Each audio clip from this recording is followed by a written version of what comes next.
Hello दोस्तों, welcome to my YouTube channel. आज हम लोग करेंट अफेयर की सीरीज में नवगठित जांच समितियां के बारे में अध्ययन करेंगे। फर्स्ट है कि जम्मू कश्मीर में रहे अवैध विदेशियों की जानकारी के लिए समिति के अध्यक्ष कौन है? आर के गोयल।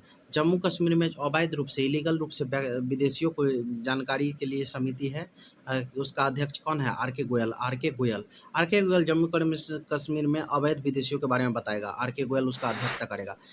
मणिपुर में राहत एवं पुनर्वास कार्यों की निगरानी हेतु समिति का अध्यक्ष पूर्व मुख्य न्यायाधीश न्यायमूर्ति गीता मित्तल क्या करेगा? मणिपुर में राहत और पुनर्वास कार्यों की निगरानी हेतु समिति की अध्यक्षता करेगी। कौन? गीता मित्तल। पूर्व मुख्य न्यायाधीश गीता मित्तल मणिपुर में क्या होगा? राहत और पुनर्वास कार्यों में निगरानी हेतु समिति की अध्यक्षता करेगी पूर्व मुख्य न्यायाधीश न्यायमूर्ति गीता मित्तल मणिपुर में राहत और पुनर्वास कार्यों की निगरानी हेतु समिति के अध्यक्ष।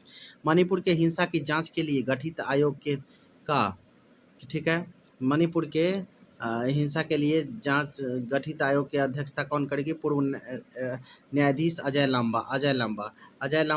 मणिपुर में अजय लांबा क्या है? मणिपुर में हिंसा की जांच के लिए गठित आयोग का नेतृत्व कौन करेगा? अजय लांबा। पूर्व मुख्य न्यायाधीश अजय लांबा मणिपुर में हिंसा की जांच के लिए अजय लांबा। आगे देखिए, कह रहा है कि एक देश एक चुनाव धारणा की संभावनाओं की तलाशने के लिए समिति की अध्यक्षता कौन करेगा?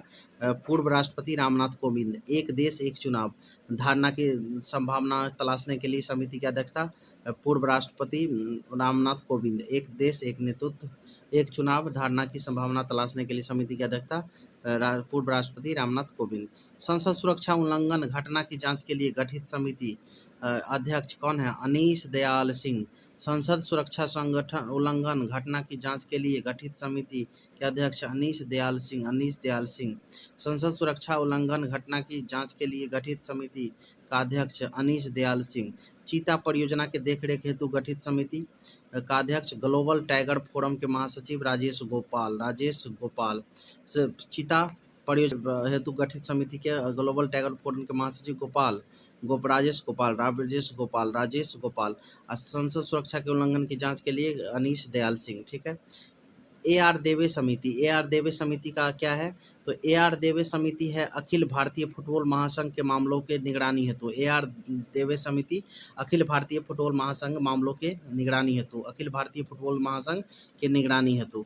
प्रदीप नंद राजोग समिति डिफॉल्टर के पैसे की वसूली के लिए कौन सा समिति बना है? प्रदीप नंदराजोग समिति। डिफॉल्टर के पैसे की वसूली के लिए प्रदीप नंदराजोग समिति। प्रदीप नंदराजोग क्या करेगा? डिफॉल्टर का पैसा वसूलेगा। ठीक है, उस समिति है। कौन? प्रधानमंत्री के कहाँ? पंजाब दौरे के दौरान सुरक्षा में चूक हेतु जांच के लिए समिति का अध्यक्षता कौन करेगा? Justice Indu Malhotra supreme court के और सुधीर कुमार सक्सेना हाई कोर्ट महाराष्ट्र के। ठीक है, जस्टिस कौन? इंदु मल्होत्रा और सुधीर कुमार सक्सेना हाई कोर्ट महाराष्ट्र के। लखीमपुर खीरी की घटना हेतु जांच समिति की अध्यक्षता प्रदीप श्रीवास्तव। लखीमपुर खीरी की घटना की जांच समिति की अध्यक्षता प्रदीप श्रीवास्तव। डीटीसी बस जो दिल्ली में होता है खरीदी के लिए प्रक्रिया की जांच हेतु समिति ओपी अग्रवाल। अध्यक्षता ओपी अग्रवाल। डीटीसी बस खरीद प्रक्रिया की जांच हेतु अध्यक्ष ओपी अग्रवाल। लद्दाख की भाषा और संस्कृति और भूमि संरक्षण हेतु समिति के अध्यक्ष केंद्रीय गृह राज्य मंत्री किशन रेड्डी। लद्दाख संस्कृति और भूमि संरक्षण हेतु समिति। नेताजी सुभाष चंद्र बोस की 125वीं जयंती हेतु समिति अध्यक्ष पीएम मोदी। नेताजी सुभाष चंद्र बोस की 125वीं जयंती हेतु समिति की अध्यक्षता पीएम मोदी। स्वतंत्रता की 75वीं गांठ मनाने हेतु समिति की अध्यक्षता पीएम मोदी। स्वतंत्रता के 75वीं गांठ बनाने हेतु समिति की अध्यक्षता पीएम मोदी। टीआरपी आकलन हेतु टीआरपी जो न्यूज चैनल का होता है उसकी अध्यक्षता कौन करेगा? शशि शेखर वेम्पति। टीआरपी आकलन हेतु समिति की अध्यक्षता शशि शेखर वेम्पति। शहरी नियोजन शिक्षा प्रणाली में सुधार हेतु समिति की अध्यक्षता राजीव कुमार। शहरी नियोजन शिक्षा प्रणाली में सुधार हेतु अध्यक्ष कौन करेगा? राजीव कुमार। तनावग्रस्त परिसंपत्तियों पर विशेष समिति अध्यक्ष केवी कामत। तनावग्रस्त परिसंपत्तियों पर विशेष समिति का अध्यक्षता के बी कामत। तनावग्रस्त परिसंपत्तियों पर विशेष समिति की अध्यक्षता कौन करेगा? के बी कामत। स्वतंत्रता सेनानियों के कल्याण के लिए गठित पैनल की अध्यक्षता जी किशन रेड्डी। और कहाँ था वो? लद्दाख में संस्कृति और के लिए वो भी समिति का जी किशन रेड्डी। पराली जलाने पर रोक संबंधी समिति मदन बी लोकूर। पराली जलाने पर रोक संबंधित समिति मदन बी लोकूर। कोविड-19 वैक्सीन हेतु गठित अधिकार पैनल का अध्यक्ष आर.एस. शर्मा। अजय भल्ला समिति भारत आने वाले चीनी निवेशों के परीक्षण हेतु अजय भल्ला समिति भारत आने वाले चीनी निवेशों के परीक्षण हेतु राष्ट्रीय खेल पुरस्कार चयन समिति मुकुंदम कम शर्मा। राष्ट्रीय खेल पुरस्कार 2020 के चयन हेतु मुकुंद कम शर्मा। मानव अधिकारियों को कोविड-19 प्रभावों का अध्ययन करने हेतु विशेष समिति डॉक्टर के एस रेड्डी। मानव अधिकारी कोविड-19 के प्रभावों पर अध्ययन के लिए करने हेतु विशेष समिति K S Reddy. Doctor B S. Chauhan समिति विकास दुबे के प्रकरण की न्यायिक जांच हेतु doctor B S. Chauhan. Vikas Dubey UP वाले प्रकरण के न्यायिक जांच हेतु बी.एस. चौहान समिति। ड्रग रेगुलेटरी सिस्टम सुधार समिति Rajesh Bhushan. Drugs regulator system सुधार समिति राजेश भूषण। राष्ट्रीय शिक्षा नीति अध्यक्ष डॉक्टर के कस्तूरी रंगन।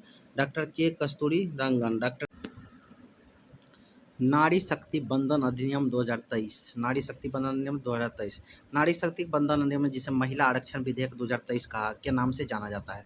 नारी शक्ति बंधन अधिनियम 2023 जिसको किसके नाम से? महिला आरक्षण विधेयक के नाम से जाना जाता है। 128वां संशोधन विधेयक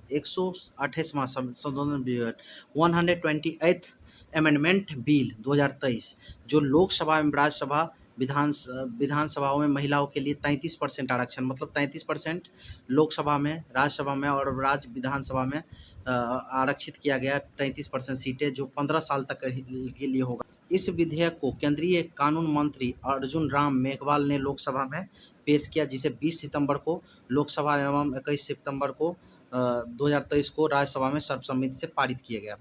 अब कह रहा है कि CAA मतलब सिटीजन अमेंडमेंट एक्ट, नागरिक संशोधन bill cab CAB citizen amendment bill 2019 Lok Sabha में 9 दिसंबर को 2019 को, राज्यसभा में 11 दिसंबर 2019 को पारित किया गया। इसे भारतीय नागरिकता अधिनियम 1955 में कब में भारतीय नागरिकता संशोधन अधिनियम 1955 में संशोधन किया गया और 20 दिसंबर 2019 को राष्ट्रपति के हस्ताक्षर के बाद कानून बन गया। संयुक्त राष्ट्र सुरक्षा परिषद में 5 नए सदस्य कौन कौन? अल्जीरिया, कोरिया, सियरा या सल्वोनिया, अल्जीरिया, कोरिया, सल्वोनिया, सियरा लियोन और ग्याना। ठीक है। अब कह रहा है कि नई शिक्षा नीति जब बात करते हैं तो नई शिक्षा नीति किसका?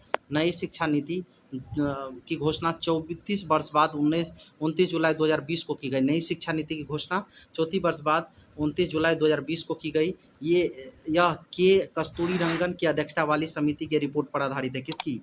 के कस्तूरी रंगन समिति की अध्यक्षता वाली रिपोर्ट पर आधारित है। के कस्तूरी रंगन। नई शिक्षा नीति के अध्यक्ष कौन थे? के कस्तूरी रंगन। नई शिक्षा नीति के तहत वर्तमान में 10+2 शैक्षिक मॉडल को स्थान पर 5+3+4 ठीक है लागू करने की बात की गई। नई शिक्षा नीति लागू करने वाला देश का पहला राज्य उत्तराखंड वाला। 5 मतलब पाँचवा से 3 कौन? 8वां 3 से 11 में बस सर्टिफिकेट मिल जाएगा, 11 के बाद 15। ठीक है। कह रहा है कि धारा 370 और 35 से समाप्त। 11 अगस्त 2019 को जम्मू कश्मीर राज्य का विशेष दर्जा समाप्त कर धारा 370 और 35 को हटा दिया गया। 370 और 35 को हटा दिया गया। जम्मू कश्मीर राज्य को 2 केंद्रशासित प्रदेशों में बांट दिया गया, जम्मू कश्मीर एवं लद्दाख। 31 अक्टूबर 2019 को जम्मू कश्मीर को 2 भागों में बांटा गया, जम्मू कश्मीर और लद्दाख। नीति आयोग के गठन 1 जनवरी 2015 को हुआ था। नीति का फुल फॉर्म होता है national institution for transforming India. NITI Aayog के अध्यक्ष प्रधानमंत्री होते हैं। नीति आयोग के प्रथम उपाध्यक्ष अरविंद पनगड़िया। नीति आयोग के प्रथम उपाध्यक्ष अरविंद पनगड़िया। अब बात करते हैं goods and service tax. Bharat में जीएसटी लागू 1 जुलाई 2017 को जीएसटी लागू। जीएसटी वर्ष 1 जुलाई को मनाया जाता है। जीएसटी का पूर्ण रूप होता है गुड्स एंड सर्विस टैक्स, वस्तु एवं सेवा कर। 101वां संविधान संशोधन के तहत भारत में जीएसटी लागू किया गया। जीएसटी का पंजीकरण की कुल संख्या कितनी होती है? 15 डिजिट की होती है। 101वां संविधान संशोधन के तहत जीएसटी लागू किया गया। 101वां संविधान संशोधन। Thank you for watching my YouTube channel Arjun warrior education. आपको अच्छा लगता है दोस्तों, शेयर एंड सब्सक्राइब और लाइक करें और मुझे मोटिवेट करें।